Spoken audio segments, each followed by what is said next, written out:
के प्रेम करला तनी हाथ उठाई लोग तो अपना पिताजी से हम अपना बाबूजी से सबसे ज्यादा प्रेम करेंगे और उनकर याद तबे जाई जब हमारे दुनिया से शरीर छूटी।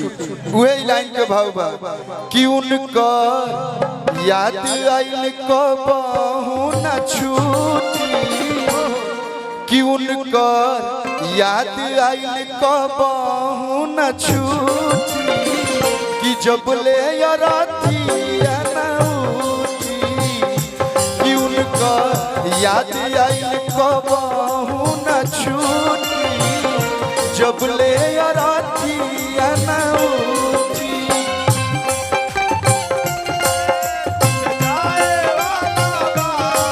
कुछ गए कुछ जाता कुछ जाए वाला बा, तहरा जिंदगी के फील मोराए वाला बा, तहरा जिंदगी के फील मोराए वाला बा।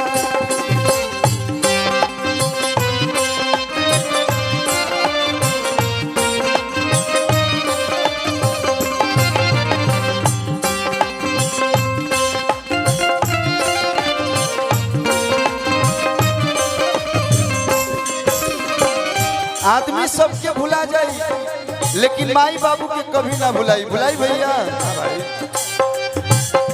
कैसे भुलाई नहीं भूलल सनबा,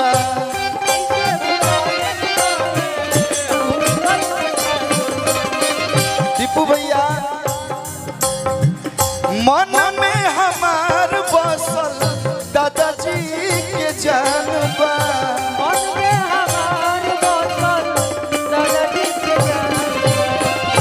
कहला बड़ बुजुर्ग के आशीर्वाद से ही लड़का पोता सब आगे बढ़े सब। आज दादाजी के यहाँ आशीर्वाद बा कि अरुण चाचा, दीपू भैया, पप्पू भैया, पूरा यादव परिवार आप लोग के दिल में राज करेला।